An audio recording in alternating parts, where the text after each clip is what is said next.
За некоја недела ќе почне кампањата за претседателските избори. 7 мина ќе бидат на листата. Еден од нив е мој денешен гостин Арбен Таравари. Коалиција Вреди. Коалиција Влен.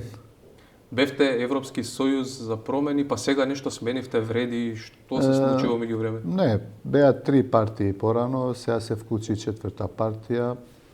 Размислувавме за неколку кратенки на зборови. Одлучивме да тоа да биде Влен, на македонски се преведува Вреди, меѓутоа ја мислам дека имињата не треба да се преведуваат, оригинални треба да бидат какви што се. Така да нашата коалиција мислиме дека е убаво името, дека вреди да има промени. На албански тоа значи Влен Друшими. Во албанскиот блок веќе 22-3 години една политичка партија. Албанскиот гласач од 2011 година генерално гласа за промени. Често ме прашуваат, посебно во македонски медиуми, како мислите па Дуи победува. Победува Дуи затоа што албанските партии не успеваат да направат коалиција заедничка. Значи, ако ги соберете кумулативно гласовите на ДПА, тогаш партијата на Руфи Османи и на Имер Селмани, има многу повеќе гласови, зборам за 2011 година, отколку Дуи. 2016 се повтори повторно истото. Албанскиот гласач си го направи своето. Бараше промени. И изгласам даде многу повеќе гласови за тогаш бевме Алијанса за албанците, беше БЕСА и ДПА, опозицијски партии. Кумулативно има многу повеќе гласови од Дуи. И 2020 година тогаш бевме Алијанса за албанците и алтернатива, БЕСА беше со СДСМ и ДПА беше сама. Ако ги соберете сите гласови повторно, албанскиот гласач повторно се ја направил својата работа. Гласал за промени и 2024 година сите сме заедно, освен одредени деривати кои што излегува како фракции од партиите. Ја мислам повеќе луѓе врз кои што... А кај вас во партијата сега која фракција? Вие или село? Народот ќе го каже на 8 мај. Мнозинството во сите органи на партијата се со нас, а да не зборувам за гласачот албанец, поддржувачот на Алијанса за албанците, симпатизерите на Алијанса за албанците, таму сме 90 со 10%. А во органите на партијата е поинаку, 60 со 40, бидејќи сите тие органи на партијата беа создадени од господинот Села, па потоа тоа се повлече и продолживја со исти, не ги сменив ни претседателите на ограноците, ниту Централното собрание, ниту делегатите во Конгресот. Меѓутоа и таму доминираме, и таму сме повеќе од половина, дефинитивно. Така да народот... Еве може да се види дека пратениците се со Сел. Да, 2020 тој беше претседател, тој ги избра и нормално е дека он има влијание, не може да се каже дека воопшто нема влијание во партијата. Меѓутоа, ви велам, секогаш не е само членството. Во членството и таму доминираме. Сигурно 60 со 40%. Меѓутоа, членството на Алијанса е 10.000 луѓе, а ние имаме околу 40 до 50.000 гласачи. Има 40 до 50.000 симпатизанти и симпатизери и гласачи на Алијанса кои што никогаш не дошли во канцеларија. Ниту ние не ги знаеме. Меѓутоа ни верува, не поддржува и не гласа за тоа што мислеа и верува дека ние навистина сакаме да ја донесеме промената во албанскиот блок, која што е здрава за демократијата. Знаете, во македонскиот политички блок од 2002 година, например, сменети се сигурно 6 или 7 премиери.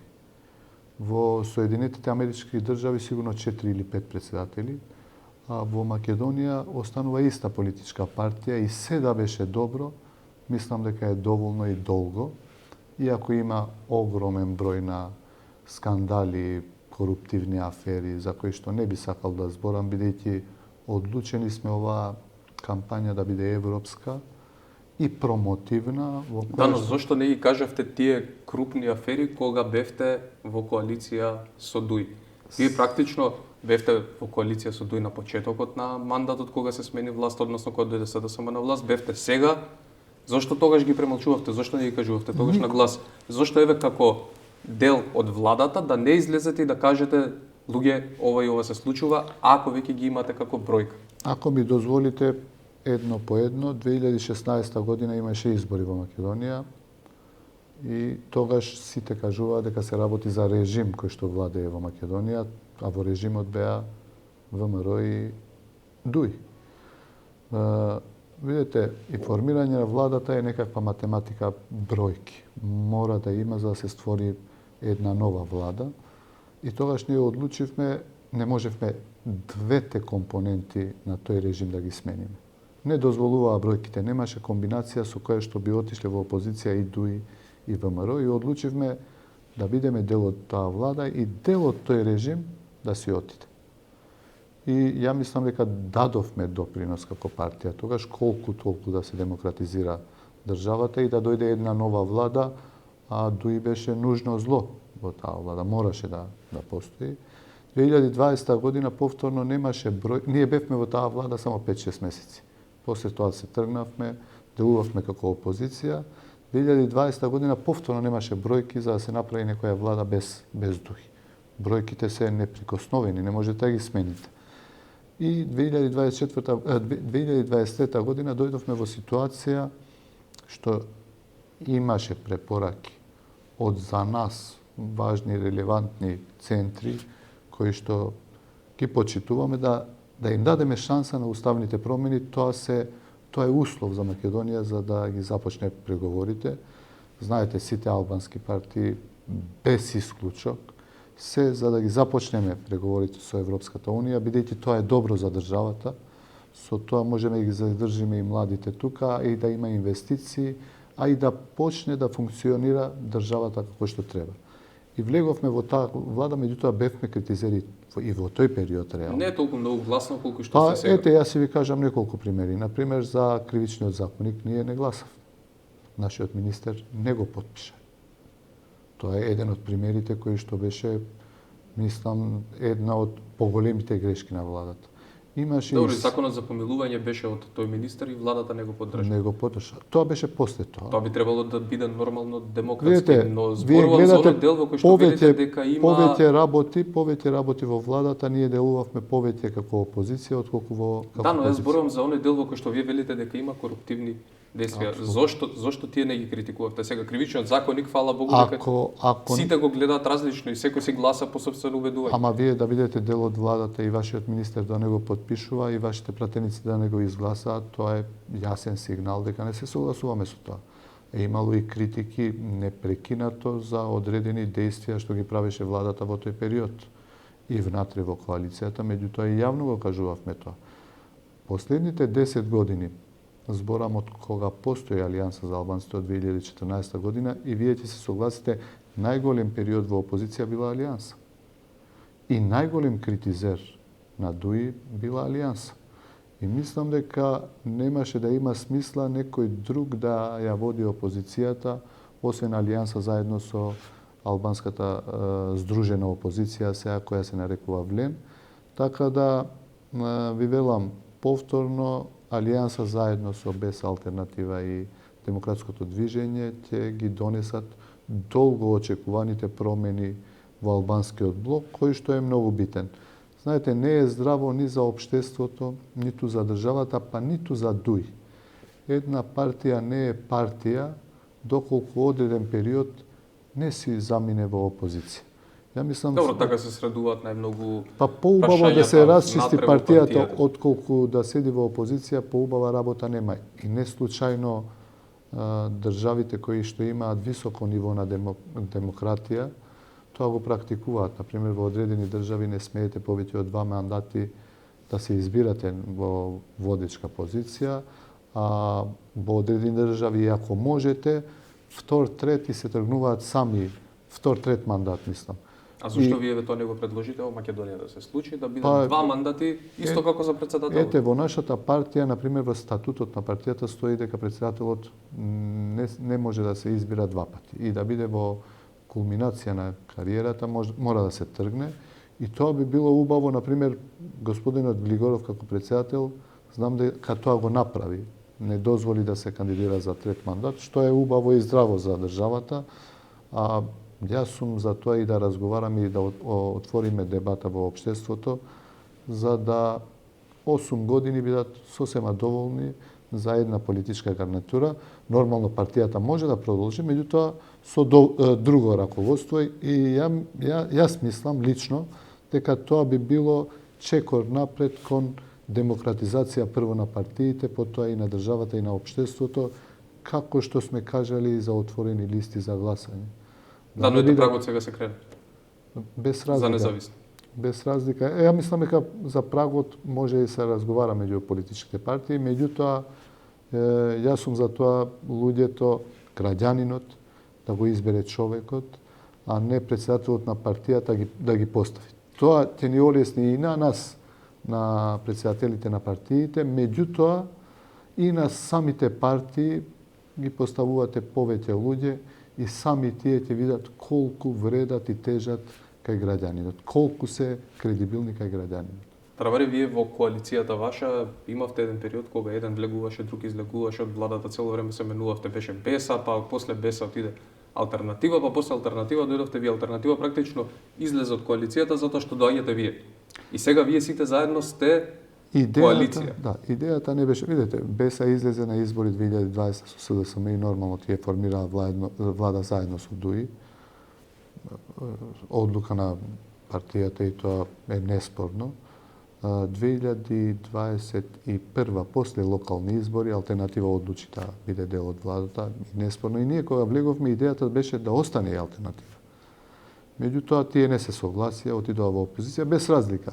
Сите ние имаме наши слабости и недостатоци, како што имаме и предности. Можете да кажете, можеби тоа ние бевме највише критикувани во периодот кога одлучиме да бидеме дел од владата. Меѓутоа, кога се државни прашања,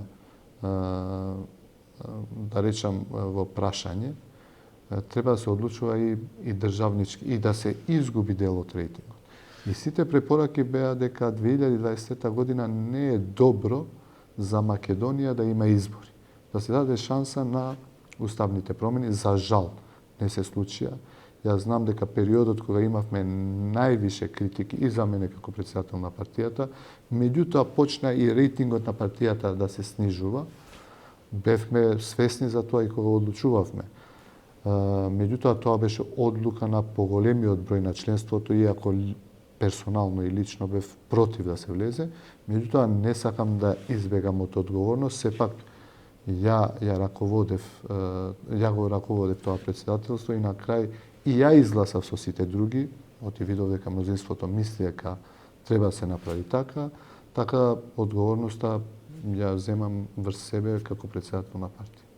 Добро, ајде уште едно нешто да видиме. Вие пред да бидете дел од Алијансата за албанците, а потоа и претседател на Алијансата за албанците, претпоставувам дека сте биле во ДПА затоа што вашата партија се создаде како фракција во ДПА. Вие цело време сте биле против ДУИ, практично. И сега вашите коалициони партнери се сите излезени од ДУИ. Тогаш, ако сте ги критикувале сега, сметате дека се добри?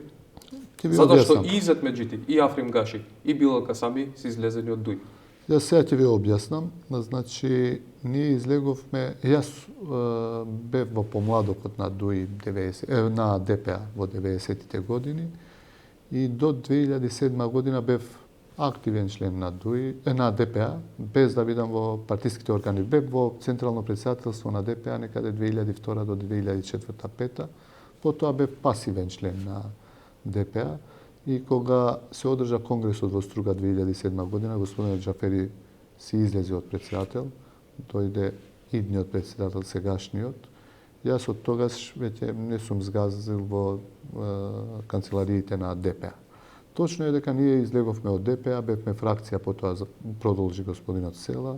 Јас се придружив 2014 година по негово инсистирање и точно е дека да речам, политичкиот надпревар против ДУИ генерално го правеа членовите на ДПА. Меѓутоа, знаете како, максимум на гласови што успеваше да ги добие ДПА бе околу 70-75 не одевме на тој праг. 2020 година ние земавме алтернатива, која што не верувам дека сите членови на алтернатива биле членови на ДУИ. Зборувам за председателите на тие три партии. Во ред, Африм Гаши ми кажа, ја мислев дека и тој бил во ДУИ, ми кажа да никогаш не бил во ДУИ. Меѓутоа Изет Меджити и Билал Касами биле членови на ДУИ, меѓутоа без да земете од ДУИ не можете да ги победите. Оние си стојат во цифра околу 100.000, 105.000, 98.000. Без да земете дел од членството и гласачите на ДУИ, невозможно е. Опозицијата редовно, ние успеавме 2020 година да земеме 82.000 гласови. Тоа беше кулминација. Значи, вас ви недостасуваат опозицијски гласови уште 10 до 20.000. Јас си ви кажам лично искуство од гостив. Ние првиот мандат 2017 година ја победивме ДУИ со 1000 гласа. А 2021 година добивме со 6.000 гласови. 1000 во 6.000. Како добивме со 6.000 гласови? Земајќи одредени гласачи и членови на ДУИ. Видете, не се криви гласачите и одредени членови на ДУИ. Зошто? Тие така размислувале, сгрешиле, сега мислат поинаку. Да, но вие знаете дека Изет Меджити беше високо стациониран во Демократската унија за Камо интеграција. среќа уште ако кај нас во коалицијата Влен имаме еден Изет Меджити и ни требаат камо среќа уште неколку мажи како Изет да излезат и да кажат дека оваа ДУИ не е добро. Дека ДУИ е партија која што претера со корупција и криминал. Камо среќа без да земеме уште 3-4 Изет Меджити од ДУИ, не може да се победи. Едноставно, ДУИ може да се победи само ако се земе дел од гласачите и симпатизерите на ДУИ да излезат од страна на опозицијата и да се победи. Вие, впрочем, ќе видите на 8 мај. Јас ви гарантирам, ја не знам колку ќе биде разликата. Веќе дури не размислувам многу за 2024 година, колку ги гледам изборите, локалните избори 2025 година, каква ќе биде проекцијата. Јас сметам дека овие избори се готови. Само не знам разликата колку пратеници ќе биде Влен пред ДУИ. Така, ајде сега да се вратиме малку на председателските избори. Вие сте кандидат за председател, го кажав тој во воведот. Што ве натера да се премислите, бидејќи на почетокот кога ја кажа Билал Касами оваа идеја, вие рековте не. Токму така, не само Билал Касами, туку и со Па добро, бившите... Билал Касами јавно Добро. единствениот И што Изет каже Меджити кажа во некој медиум. И во партијата искрено имав предлог од раководството на партијата да бидам кандидат за председател. Изједин села го мислеше тоа? Не Зијадин села, Кренар Логан и каже еден од вас или Зијадин села или јас да бидам кандидат за председател. Ја категорично ги одбив. И на Билал Касами и на Изет Меджити во тие разговори кога ми предлага им кажав дека не сум заинтересиран да влезам во председателска трка. Меѓутоа, како што течеше времето и ги гледавме анкетите дека доколку Алијанса беше одлучувачки фактор. Доколку Алијанса излезеше со тогашната Лен, сега веќе Влен, излегува битно со поголема разлика пред ДУИ. Анализиравме од тие председателските избори се заедно со парламентарните, 24 април, неколку личности по анкети кој би добивал повеќе гласови од албанците, меѓутоа и од другите етнички заедници. И ако не се лажам, 2 или 3 анкети покажуваа добар рейтинг. И одлучивме од 24 април ќе има влијание врз изборите во парламентарните избори на 8 мај, така да одлучивме дека и може бевме многу блиску да се оди до втор круг и мислам дека постојат реални шанси, има огромен број на неопределени гласачи и мислам дека со добра позитивна кампања можеме да придобиеме поддршка од повеќе етнички заедници, тука мислам и на македонци, и на турци, и на роми, и на власи, освен што основниот таргет ни се поддршката од албанскиот гласач. И сега, после најавата на мојата кандидатура, па и на господинот Бујар Османи, гледаме анкетите, стоиме не добро, туку перфектно. Добро, што ќе им понудите вие на македонците, и на турците, и на власите, и на ромите, за да речете Арбен Таравари е тој за кој што вие треба да го дадете гласот? Арбен Таравари, односно јас бев министер за здравство околу 100 дена и имаше една анкета тогаш на Меѓународниот институт, Републикански институт, после 3 месеци владење и Министерството за здравство, не јас сам, туку целата екипа, со доверливост кај граѓаните бевме дури пред господинот Заев, кој што беше премиер и во кулминација на кариера. Значи, ја вративме некако довербата во институција Министерство за здравство.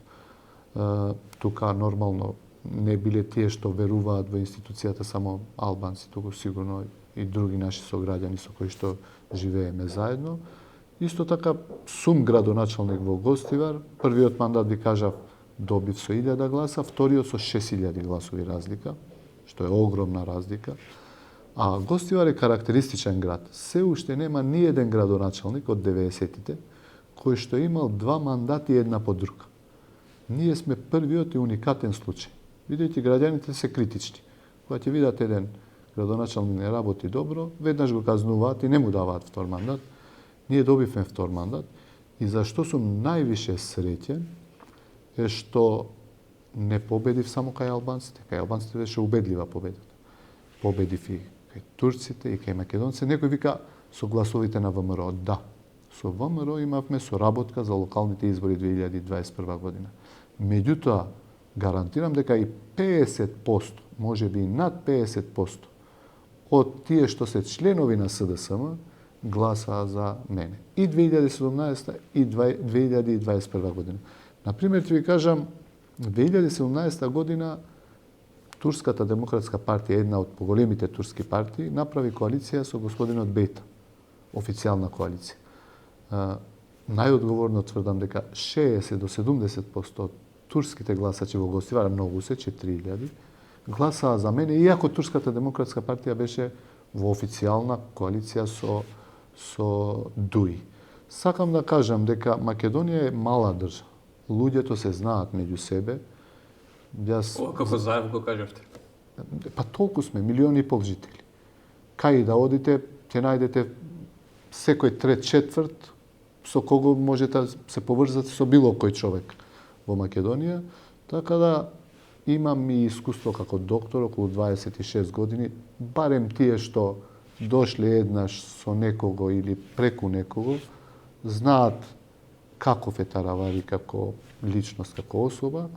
Во Гостивар, после, откако се избрат за градоначалник, ставивме и турско знаме, бараа турците, ставивме и ромско знаме, бараа ромите.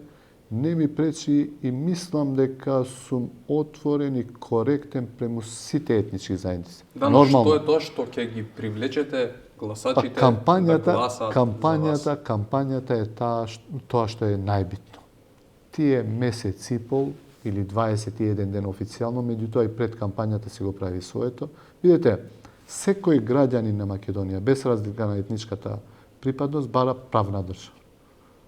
Кај што председател, една од главните столбови на нашата програма е функционирање на правната држава, а председателот има влијание, има компетенции за избор на одредени луѓе, суди, кои што би биле кредибилни, кои што би се избрали во судската власт. Соработка, меѓународна соработка и регионална соработка. Повторно мислам дека и стабилност на државата, која што е многу битно за сите граѓани. Видите, повеќето луѓе бегаат од тука највише поради нефункционирање на правната држава и ради тоа што државата е некако делува нестабилно. Ако го продолжиме европскиот пат, што е најдоброто нешто за Македонија, не го велам тоа случајно, бидејќи ако земете 99% од македонците, албанците и другите етнички заедници што живеат во Македонија, не одат ниту во Кина, ниту во Русија, туку одат во европските држави. И тие ни покажуваат кај треба ние да продолжиме како држава, кај треба да биде нашиот пат. Тоа што сме дел од НАТО е огромна работа и се надевам набргу да инсистираме и по секоја цена да ги започнеме преговорите со Европската Унија. Овие се тие главни работи за кои што ние ќе се обидеме да ги анимираме нашите сограѓани од другите етнички заедници. Господинот Пендаровски пред 6-7 месеци кажа дека на Македонија и треба нов устав. И јас мислам и се согласувам со господинот Пендаровски дека ние како општество, а и меѓу поголемите две етнички заедници, македонската и албанската, и другите етнички заедници, треба да ја отвориме оваа дебата и да разговараме отворено, да немаме крпен устав. Да имаме устав кој што ќе биде долгоречен, визионерски и кој што ќе ги обедини. Например, што би променило? Па, многу работи. Едно од другото, меѓу другите, зошто не направиме граѓански устав во Македонија? Тоа било идеја, сега читам, идеја и тие што го напишале првиот устав на Македонија, господинот Поповски, Фрчковски, дека меѓу другото размислували и за граѓански устав. Зошто да ова што со бугарите се вмета, тоа е веќе услов за започнување, а зошто не и други етнички заедници кои што живеат во Македонија. Едноставно уставот да биде рефлексија на тоа што се случува во базата. Ние кажавме и за председател на државата, првиот председател на државата, господинот Киро Глигоров, првиот мандат го доби од парламентот. Зошто повторно да не отвориме оваа дебата, иако слушам емотивни реакции од нашите, од поголемите две македонски партии, дека не треба не. Јас знам дека тоа се афективни реакции, треба време. Прво треба да им дадеме збор на експертите, а имаме доста во Македонија. Да, но тоа би значило враќање назад точно од 91-та година. Зошто да им се одземе на граѓаните правото да го дадат својот глас и да го имаат пратениците? Јас не кажав, на кој начин би било тоа напредување во демократијата? Јас не кажав мора да биде вака. Јас кажав предлог, а зошто не размислуваме и за повеќе компетенции за председателот? И ова може да се отвори како дебата. Хајде да размислуваме, штом го избираме непосредно, зошто не би дали повеќе ингеренции на председателот да може да влијае директно, иако сме парламентарна демократија. Видете, соседните држави, Грција, Албанија, исто се како нас организирани, председателите имаат дури повеќе ингеренции отколку во Македонија, па се избираат од парламентот. Значи, сето ова треба да го отвориме. Вие и да го дебатираме и да не бидат табуа. Јас често го спомнувам кога ми викаат зошто нов устав, зошто одиме назад. Јас наискрено мислам дека уставот од 1974 би било идеално и тогаш државата и Македонија најубаво функционираше. Дали ни требаат 80 општини, од кои што 60 се тотално нефункционални. Порано беа 24, 5, 6 општини кои што стварно функционира. Кај што градоначалникот го избираше и директор на болницата, и на здравствениот дом, и судот. Зошто не размислиме кога се избира градоначалник, зошто не ги избираме и кој би бил да излезе во избори меѓу граѓаните како во Соединетите Амерички држави, да се избира и председателот на судот. Нели тоа би било многу подемократски. Има избори за градоначалник и за совет, да избираме и шеф на полиција да има кандидати и председател на суд. Барем ќе има мандат кој што е даден од граѓанинот. А не верувам да може да победи некој во кој што граѓанинот нема доверба. Сите овие се теми кои што јас мислам дека треба да ги разговараме. Видете, 1984 година со уставот официјални јазици во Македонија беа македонскиот, албанскиот и турскиот. И на никој не му пречеше тоа. Сега се отвара дебата кога ние велиме, не ние, сите албански партии, дека добро е да се тргне бројката, процентот. Да, но процентот би дал тука можност на друга етничка заедница доколку дојде до тој процент. Видете, во Куманово, официјален јазик? Во Куманово официјални јазици се 5, кои што не се 20%. Во Гостивар се 3 официјални, турците се 12% во Гостивар. Меѓутоа, кога има добра волја и во Советот се гласа едногласно, сите го гласаат, зошто не? Албанците и македонците се 85% од населението во Македонија. Со сиот респект кон сите други етнички заедници, ја ви велам и ромското знаме го ставивме во Гостивар, не ни пречи. Штом 2% од населението во Гостивар се роми и велат дека единствена општина во светот, кај што се става знамето, ромското знаме, И јас сум многу горд за тоа. Освен во Шуто Оризај. Можда и во Шуто Оризај секако. Тие велат дека е единствена општина кај што се вее ромското знаме. Видете, треба да разговараме и да размислуваме трезвено, со ладни глави, со идеја како да живееме и соживуваме заедно во следниот период и да градиме држава која што веќе ќе патува, јас се надевам и сум сигурен дека после 8 мај многу брзо ќе ги започне преговорите и да бидеме европска држава се со цел да имаме стандард на вредности. И луѓето кои што се заминати пред 2 години, 5 години, 3 години, да почнат да размислуваат, ајде да се вратиме во Македонија, навистина веќе лична држава е добро организирана, се функционира како што треба. Добро, ајде да се вратам уште малку кон вашата кандидатура. Во една косовска ми се чини телевизија кажавте дека Еди Рама и Албин Курти ве охрабриле да се кандидирате за председател. Не дека ме охрабриле, него сме збореле за албански кандидат за председател. Видите, знаете како, секоја партија си има своја историја. Да, но дали го гледате тоа како мешање? Затоа што, Не. еве, например, Видете, зошто ако излезе мене- некој од кандидатите, останатите 5 кандидати и рече, еве, Александар Вучич мене ме натера, односно ме охрабри, ми рече да се кандидирам, дали ќе го гледате и тоа Не. како мешање? Значи- Зашто споменуваме личности од Значи, други држави? воопшто не може да влијае и не може никој да ми се меша дали ќе се кандидирам или не. Ви кажав и од мојата партија, ниту од другите партии, меѓутоа може да бе охрабри секој. Меѓутоа одлуката ја носите сами. И јас одлуката е апсолутно моја одлука. Дека сме разговарале дека треба да има кандидат албанец, тоа е историја на нашата партија. 2019 година имаше еден независен албански кандидат. Господинот Блер им река, тогаш излеговме и ние како алијанса и БЕСА го поддржав. Чудно е кај ДУИ, тие од 2009 година немаат кандидат. Например, 2014 тие на да речам на мистериозен начин не излегувајќи да гласаат за председател, му помогнаа на господинот Иванов да го добие вториот мандат. А тогаш Пендаровски беше кандидат за председател. 2019 повторно господинот Пендаровски беше консензуален кандидат на ДУИ и СДСМ. И сега 2024 година повторно е господинот Пендаровски и ДУИ има свој кандидат. Јас не знам сега оваа еволуција на ДУИ од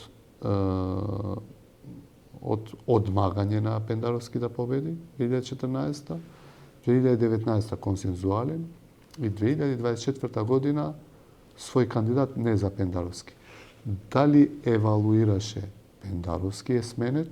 Ја мислам дека е еден од поуспешните председатели во Македонија последните 30 години, или па ДУИ се менува и се адаптира на трендовите.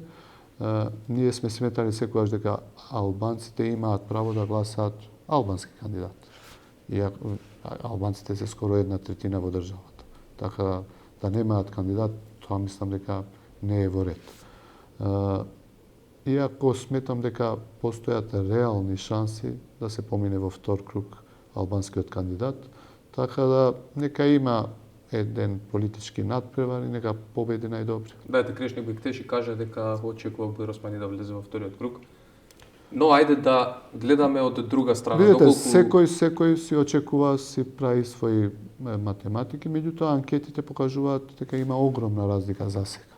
Повторно кампањата продолжува уште месец и пол. Доколку останат Пендаровски и Силјановска повторно во втор круг, кому би ја дале поддршката? Дали имате разговарано со ВМРО ДПМН, со СДСМ, со некого, затоа што велите Пендаровски е еден од најуспешните председатели што ги имала Македонија, па можеби ќе му ја дадете на него поддршка? Видете, ние сме фокусирани на 24 април да одиме во втор круг и на 8 мај да ја донесеме долго очекуваната промена кај албанците. Не сме разговарале ниту со ВМРО, ниту со СДСМ. Тоа е нормално, во македонскиот блок е надпревар меѓу двајца кандидати и во албанскиот блок е надпревар меѓу двајца кандидати. Ја се уште сум оптимист дека има реални шанси да се помине во втор круг, меѓутоа ќе видиме. Имаше некои гласини од ВМРО-ДПМН дека сте биле сигурен партнер на Христијан Мицковски. Јас? Да. Јас со господинот Мицковски сум се видел последен пат во ноември 2022 година. После тоа не сме имали ниту телефонски разговор, ниту па сме се виделе. Така да не е вистина, тоа ево ова јавно го кажувам. Со господинот Ковачевски сум се видел некаде кон крај на јануари. А сме се слушнали по телефон, ми честита кандидатура по телефон. Така да ова сето тоа што имам некакви релации со македонските политички партии.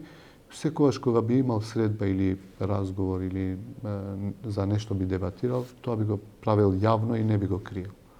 Имате некаков разговор со Ковачевски после менувањето, односно после раздорот, би рекол, во Алијансата за албанците, му се налутивте што отиде со Села? Не. Видете, на господинот Ковачевски му требаа пратеници. Господинот Села ги контролираше 6 пратеници. Ја мислам дека тоа го направи, иако беше некоректно, требаше барем да ни се јави, да ни каже дека притискаат и инсистираат да се сменат двајца министри или повеќе директори кои што не размислуваат како нив. Бидејќи знаете како тие 82.000 гласови на Алијансата не ги доби само господинот Села.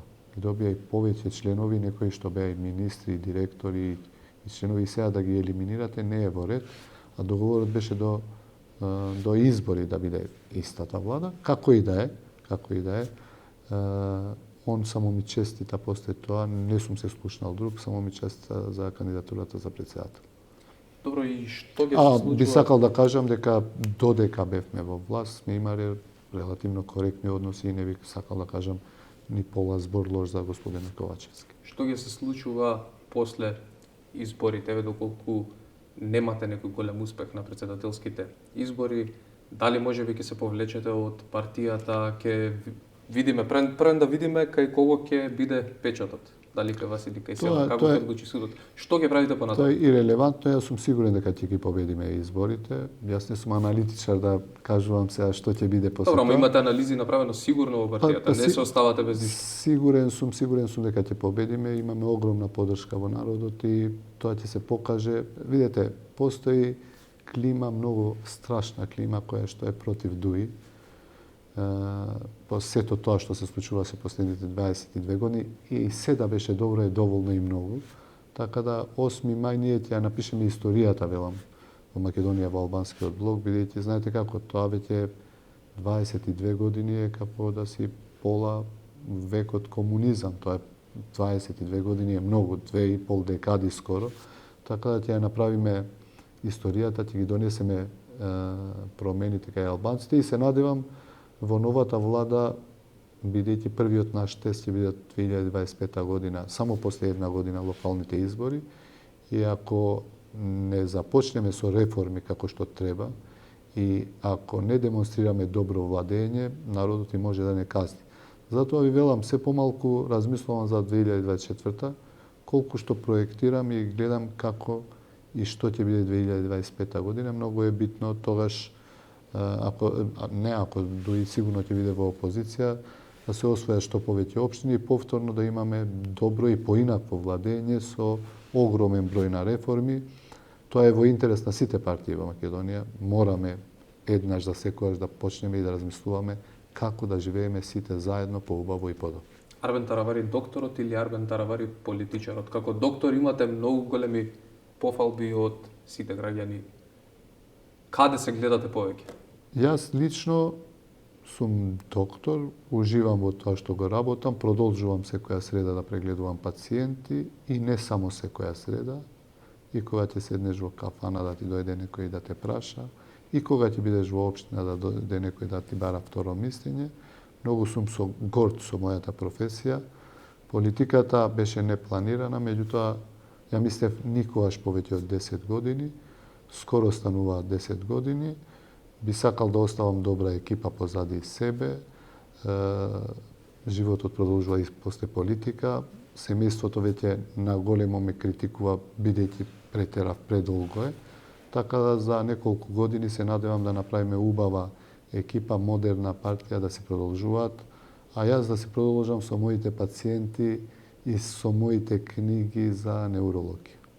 Травере ви благодарам на разговорот, ви посакувам успех како и на сите останати кандидати што помина низ ова студио на изборите. Александар, ти благодарам за можноста и за поканата.